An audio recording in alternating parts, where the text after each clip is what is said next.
안녕하세요. 안녕하세요. I want to first of all thank Kim Moksanim for the honor to preach this morning and all the pastors that made this possible. 오늘 이 김상현 목사님 교회에서 설교를 하게 되어서 영광입니다. It's a great privilege. 저에게는 큰 기쁨입니다. When the COVID-19 crisis started, I felt the Lord gave me two words to focus on. 코로나 바이러스 사태가 시작되었을 때 주님께서는 저에게 두 가지 집중해야 될 단어를 주셨습니다. The first was waiting. 첫 번째는 기다려라입니다. Waiting is not easy. 기다리는 것은 쉽지 않습니다. When we have large ministries and plentiful resources, it takes self-sacrifice and obedience to wait. 할 사역이 굉장히 많고 또 그것을 뒷받침해 줄 만한 풍족한 자원이 있을 때 묵묵히 기다리는 것은 쉽지 않은 일입니다. And when we don't wait, when God has told us to wait, 하나님께서 우리에게 기다려라 하셨을 때 기다리지 않는다면 we can sometimes sacrifice truth on the altar of getting things done. 저희는 해야 집중하고 완수해야 될 일을 명목으로 주님의 진리를 저버릴 수 있는 큰 오류를 범하게 됩니다. The second word was watch. 두 번째는 보아라였습니다. Be diligent to observe what I am doing. 주님께서 하시는 일을 집중해서 관심을 갖고 보라고 하셨습니다. And I felt the Lord say, when you see me move, engage and follow. 그리고 또한 주님이 하시는 일을 보면서 주님이 하시는 일에 동참하고 따르기를 원하셨습니다. In this season of waiting and watching, the Lord has impressed some matters on my heart. 이렇게 기다리고 주님을 보는 동안 저는 주님께 몇 가지 교훈을 그리고 가르침을 받았습니다. Now let me just say from the up front here that this message is more for me than anybody else. 제가 여러분들께 오늘 나누고자 하는 설교는 여러분들께 드리는 것이 아니라 사실은 저를 위한 설교입니다. So I'm preaching this way, not this way. 이쪽이 아니라 저에게 설교를 하겠습니다. In my journey as a follower of Christ, I've discovered that God will sometimes reveal spiritual reality through natural events.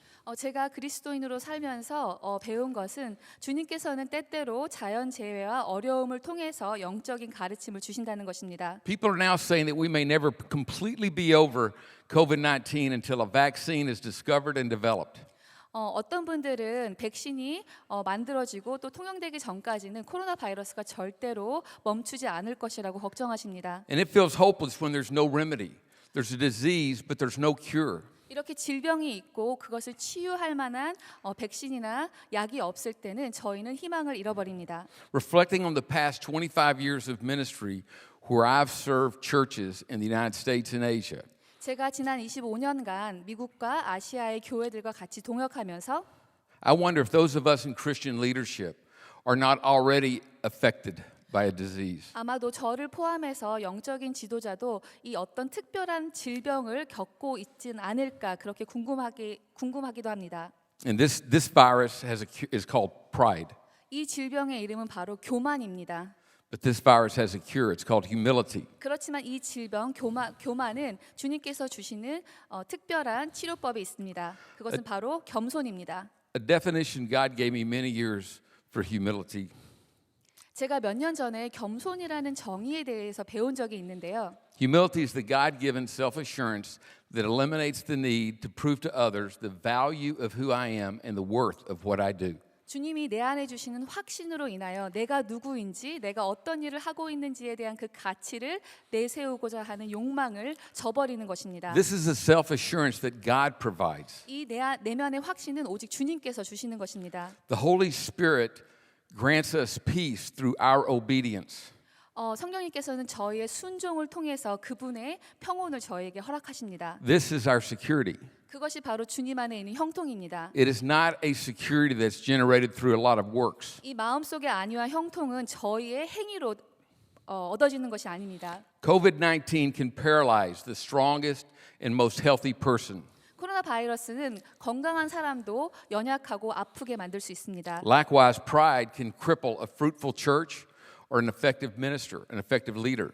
마찬가지로 이 교만이라는 병은 건강한 교회와 리더십을 무너뜨릴 수 있습니다. The opposite of pride is humility.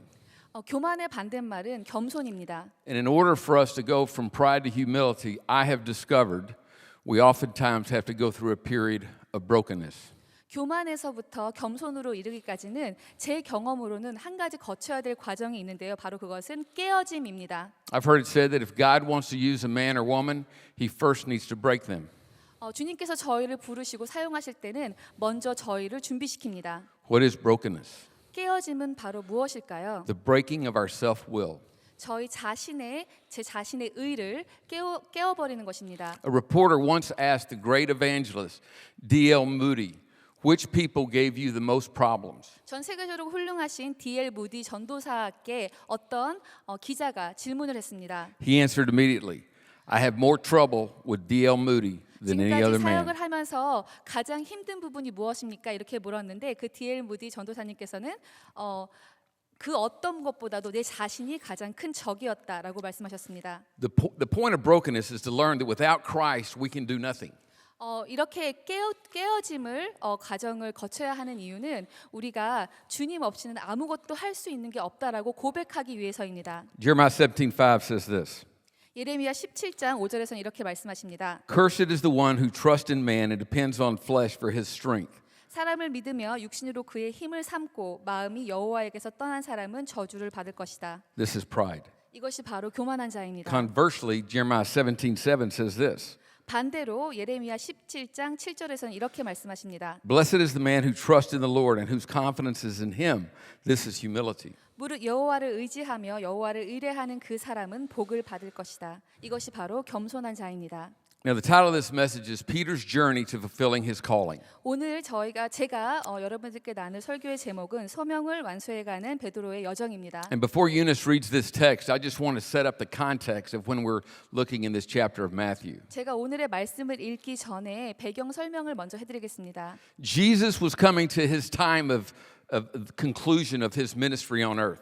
예수님께서는 이 땅에서 하시던 사역을 마무리할 시기를 맞으셨습니다. And I believe that he saw some things in Peter's heart that needed to be dealt with. 아마도 예수님께서는 베드로 안에 있는 어떤 마음의 문제를 먼저 고치시기를 원하셨던 것 같습니다. I think Peter felt like the 3 years of ministry in the Gospels as a disciple was what he would always be doing. 아마도 베드로는 3년간 예수님과 함께 이 땅에서 사역을 하면서 앞으로도 계속해서 예수님과 함께 사역을 지속할 거라고 생각했을 수도 있겠습니다. Peter didn't know that there was going to be a book of Acts. 베드로는 아마도 사도행전에서 일어날 일들을 전혀 예상치 못했을 And he was going to 것입니다. be released into a much larger and greater work. 왜냐하면은 예수님께서 아주 더 크고 광대하게 준비하신 예수님의 소명을 아직까지는 몰랐을 것입니다. But there was some preparation that Peter needed in his heart. 하지만 그 소명을 완수하기 위해서 예수님께서는 베드로를 준비시키셔야 했습니다. Jesus had eaten with Peter, slept with Peter, worked with Peter, ministered with Peter. 베드로는 예수님과 함께 같이 살면서 같이 사역을 했고 음식도 같이 먹었습니다. Jesus knew Peter. 예수님은 베드로를 잘 알고 계셨습니다. So with that, Eunice will set up this passage. 자, 마태복음 16장 13절부터 19절까지 읽겠습니다. 예수께서 빌립보 가이사랴 지방에 이르러 제자들에게 물으시되 사람들이 인자를 누구라 하느냐 이르되 더러는 세례 요한 더러는 엘리야 어떤 이는 예레미야 선지자 중에 하나라 하나이다. 이르시되 너희는 나를 누구라 하느냐 시몬 베드로가 대답하여 이르되 주는 그리스도이시요 살아계신 하나님의 아들이시니이다. 예수께서 대답하여 이르시되 바요나 시몬아 내가 복이 있도다. 이를 내게 알게 한 이는 혈육이 아니요 하늘에 계신 하나님이시라. 또 내가 내게 이르노니 너는 베드로라. 내가 이 반석 위에 내 교회를 세우리니 음부의 권세가 이기지 못하리라. 내가 천국 열쇠를 내게 주리니 내가 이 땅에서 무엇이든지 매면 하늘에서도 매일 것이요 내가 땅에서 무엇이든지 풀면 하늘에서도 풀리리라 하시고.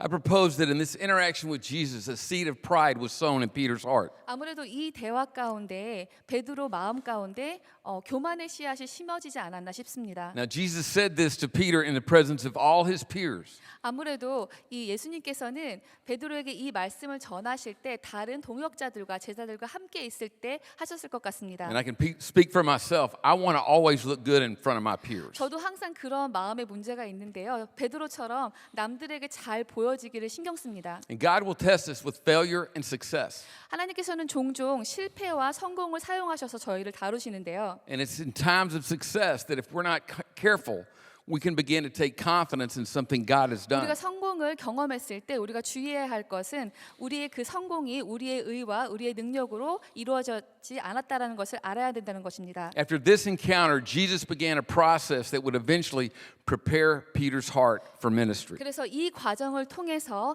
예수님께서는 베드로가 감당해야 될 큰 소명을 위하여 준비하기 시작하십니다. In Matthew 16:21 it says Jesus began to explain to the disciples that he must suffer many things and be killed. 마태복음 16장 21절과 22절에서는 예수님께서 제자들에게 자기가 예루살렘에 올라가 고난을 받고 죽임을 당할 거라고 말씀하십니다. In verse 22 Peter took him aside and the scripture says Peter rebuked Jesus. 하지만 마태복음 16장 22절에서는 베드로가 예수님을 붙들고 항변합니다. He said, God forbid it, Lord, this will never happen to you. 그리고 말하기를 주여 그리 마옵소서 이 일이 결코 주께 미치지 아니하리이다. It's unbelievable to read the words that Peter rebuked Jesus. 저는 베드로가 예수님을 붙들고 항변했다라는 사실에 놀랐습니다. The word rebuke means a strong criticism or a sharp disapproval. 이 항변이라는 단어의 뜻은 강력한 부인과 반대입니다. This is a sign of pride in Peter's heart. 제가 보기에는 베드로의 마음 안에 교만이 싹튼 것 같습니다. He actually felt he knew more than Jesus. 아무래도 베드로는 예수님보다 본인이 더 뭔가를 많이 알고 있다고 착각하는 것 같습니다. I cannot speak for any of you, but I know that I've been there. 여기 계신 분들은 잘 모르겠지만 저는 그런 마음을 가진 적이 있습니다. Later on in this process, Jesus came to Peter a second time. 자, 그랬을 때 예수님께서 다시 한번 베드로에게 다가가십니다. And you need to read this, the passage in Luke 22. 자, 누가복음 22장 31절부터 34절까지 읽겠습니다.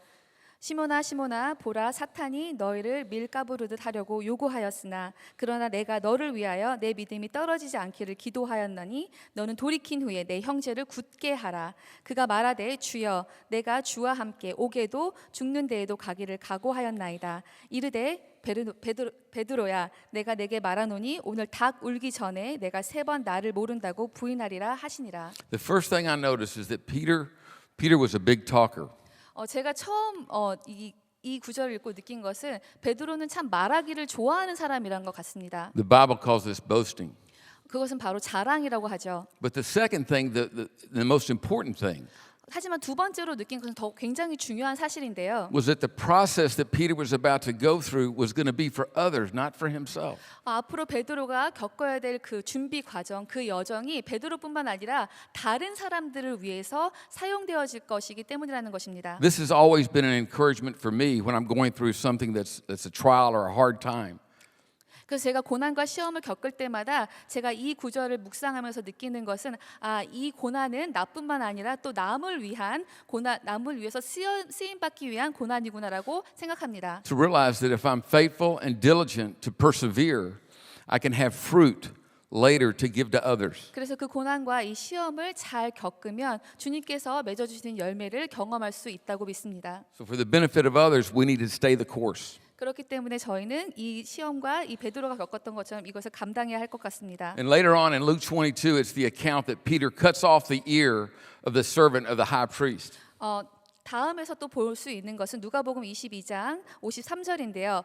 대제사장의 종을 쳐 그의 오른쪽 귀를 베드로가 떨어뜨립니다. I used to think that was Peter protecting Jesus. 제가 원래는 이 장면을 보고 생각한 것은 베드로가 예수님을 지켜내기 위해서 이 행위를 했구나였습니다. But I don't think Peter was trying to protect Jesus. 그렇지만 더 생각할수록 아마도 베드로는 예수님을 지키기 위해서 보호하기 위해서 길을 자른 것 같진 않고 I think Peter was trying to prove himself to Jesus. 아마도 예수님 앞에서 주님 저는 이런 사람입니다 이렇게 증명하기 위해서 길을 쳐낸 것 같습니다. And for me, this is another sign of what happens when we're in the flesh and we try to serve God. 이것은 바로 저희가 주님의 일을 저희의 육으로 할 때 드러날 수 있는 현상입니다. It's from here that Jesus is taken to a court to trial and Peter denies Christ. 그럴 때 예수님께서 대제사장의 집으로 끌려가셔서 재판을 받으실 때 베드로가 예수님을 부인하는 장면이 나옵니다. Luke 22:61 says, And the Lord turned and looked at Peter, and Peter remembered the word of the Lord and how he had told him before a cock crows today,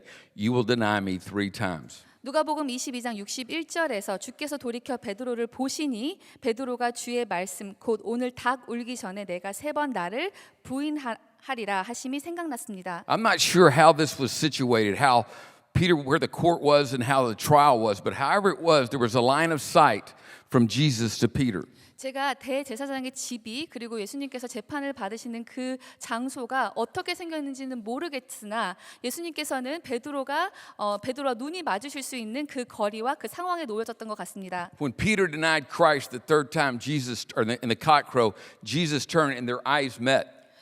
베드로가 예수님을 세 번째 부인했을 때 예수님은 등을 돌리셔서 베드로를 바라보셨습니다. This was the place of Peter's failure. 바로 그 순간 베드로는 본인이 얼마나 큰 실패를 저질렀는지 깨닫는 순간이었습니다. From this point forward, Jesus is beaten, crucified, died, and put in a tomb.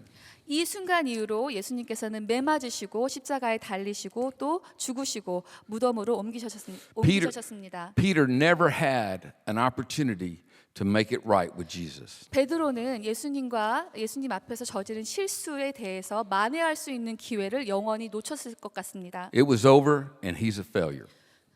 기회는 없고 베드로는 실패자입니다. Some say that Jesus died on a Friday and rose again on a Sunday. 그렇지만 우리는 종종 이렇게 얘기를 하곤 하는데요. 예수님께서는 금요일 날 죽으시고 일요일 날 다시 사셨다. If that's true, there had to be a Saturday. 그러면 이게 사실이라면 베드로는 토요일 날 무엇을 했을까요? And I've always wondered, what did Peter do on that Saturday? 이 토요일 날, 이 어려운 이 토요일 날 베드로는 무엇을 했을까요? I've had Saturdays like that. 아마도 저도 제 개인적인 인생에서 그 베드로가 겪었던 그 토요일을 많이 겪었습니다. Where I feel I've messed something up or I've been a big failure at something. 정말 큰 실패를 맛보고 큰 좌절과 큰 절망감을 맞은 적이 많습니다. I have a picture of Peter walking around the mountains just kicking rocks. 아마도 베드로는 정말 큰 실망감과 좌절감과 그 실패감으로 길거리를 헤맸을 것 같습니다. It says later in the book of Acts, Peter said, I saw him crucified from afar. 사도행전에서 말씀하신 대로 베드로는 먼 발치에서 예수님의 십자가를 바라보았습니다. To me, I think Peter sat there and saw those three crosses go up. 이 세 개의 십자가가 세워졌을 때 And something in him said, I should be there. 나도 거기에 있었어야 하는데 I should be there with him. 내가 다른 제자들과 거기에 있었어야 He was going to 하는데 build the church on me. 왜냐하면 예수님께서는 나를 반석으로 나를 바탕으로 예수님의 교회를 세우신다고 했는데 What a joke. 그게 사실로 I 기억됐을까요? denied him 3 times. 나는 예수님을 3번 부인했는데 It's just me and Judas now. 이게 유다와 나도 예수님을 배신한 배신자다. What a failure. 얼마나 큰 실망감에 빠졌을까요? But now we move to the good part of the story, the 그렇지만 이야기는 resurrection. 여기서 끝나지 않습니다. Eunice will read this account in Mark 16. 마가복음 16장 6절에서 7절을 읽겠습니다. 청년이 이르되 놀라지 말라 너희가 십자가에 못 박히신 나사렛 예수를 찾는구나. 그가 살아나셨고 여기 계시지 아니하니라. 보라 그를 두었던 곳이니라. 가서 그의 제자들과 베드로에게 이르기를 예수께서 너희보다 먼저 갈릴리로 가시니 전에 너희에게 말씀하신 대로 너희가 거기서 배우리라 하라 하는지라. Jesus knew that his resurrection meant something special to Peter. 예수님의 부활은 베드로에게는 더 큰 특별한 순간이었을 것 같습니다. And that's why the angel said, tell the disciples and Peter. 그렇기 때문에 이 말씀에서 본 것처럼 청년이 제자들과 베드로에게 이렇게 이름을 따로 부른 것 같습니다. In John 25 and 6 it says this, John and Peter both ran to the tomb. John got there first, but when Peter got there, he ran into the tomb. 요한복음 20장 5장 5절 6절을 봤을 때 요한은 같이 더 먼저 무덤으로 뛰어갔으나 무덤 안으로 들어간 자는 베드로였습니다. Because Peter had to know, is it true? 베드로는 실제로 눈으로 확인해서 예수님께서 부활하셨는지 봐야만 했습니다. And I've thought about what that run for Peter was down that path. 베드로가 그렇게 무덤으로 달려가면서 어떤 마음이 들었을까요? When you hear some good news, but you're just not sure. 굉장히 큰 실패와 좌절을 경험하고 앞으로 이게 정말 내가 만회할 수 있는 기회가 있을까? 그 마음을 가지고 Could it be that I'll get another chance? 내가 다시 한번 두 번째, 세 번째 기회를 주님께 받을 수 있을까? And when he ran into that tomb and realized that Jesus had risen again, he was alive. 베드로가 무덤으로 들어갔을 때 예수님께서는 다시 살아나셨고 그 무덤 가운데 없다라는 것을 눈으로 확인했습니다. From that morning forward, we all have realized the power of a second chance. 그렇기 때문에 우리가 베드로가 경험했던 것처럼 그 일요일 예수님께서 살아나신 그 일요일 그 소망과 그리고 그 능력이 저희 안에 있습니다. Now, the purpose of Peter's brokenness, I think, is obvious in Acts 2. 그리고 이 깨어짐의 이 절정의 순간은 사도행전 2장 14절에서 나오는 것 같습니다. This is where we see Peter's ministry. 이것이 바로 베드로가 시작하는 큰 사역 중에 첫 발자국입니다. We see Peter stepping into his calling. 주님께서 부르신 소명에 처음으로 첫 스타트를 외칩니다. Prepared and equipped by Christ. 이 순간을 위해서 예수님께서는 베드로를 준비시켰습니다. So here's the context of this chapter in Acts. 자, 사도행전 2장에 대해서 설명하겠습니다. The Holy Spirit had just fallen on the disciples. 제자들이 성령 충만함을 받고 The Pharisees and Sadducees had been attacking them. 그러나 바리새인과 사두개인들에게 큰 공격을 받습니다. And I think this is the first time that they were getting attacked and Jesus wasn't there. 아마도 베드로와 제자들은 처음으로 예수님 없이 이 어려운 일을 감당해야 되는 순간을 맞은 것 같습니다. Jesus wasn't there to stand up and take care of everything. 예수님께서 그 자리에 계시지 않았고 거기서 그 어려운 상황을 도와주지 못하기 때문입니다. I think there was a real awkward pause, a silence. 아마도 이 순간에 몇 초간의 어색한 시간이 흘렀을 수도 있겠습니다. And then they heard a voice, 그렇지만 갑자기 사람들이 이 목소리를 듣습니다. and it was Peter's voice. 그것은 바로 베드로의 And this is 목소리였습니다. Acts 2:14. 이것이 바로 사도행전 2장 14절입니다. But Peter, taking his stand with the 11, raised his voice and declared to them, Men of Judea, and all of you who live in Jerusalem, let this be known of you and give heed to my words. 베드로가 11사도와 함께 서서 소리 높여 이르되 유대인들과 예루살렘에 사는 모든 사람들아 이 일을 너희로 알게 할 것이니 내 말에 귀를 기울이라. And from that point forward, he preached the gospel. 이 순간부터 베드로는 바로 복음을 전하기 시작했습니다. This was Peter's ministry. 이것이 바로 베드로의 소명이었습니다. He was now fulfilling his calling to build his church. 이것이 바로 예수께서 주신 소명을 베드로가 시작해 나가는 순간입니다. And it's my prayer that all of us, in God's timing, will have an Acts 2:14 moment. 주님께서 주시는 계획하시는 시간에 저와 여기 계시는 모든 분들께서 사도행전 2장 14절을 베드로처럼 경험하기를 소망합니다. 감사합니다. 감사합니다.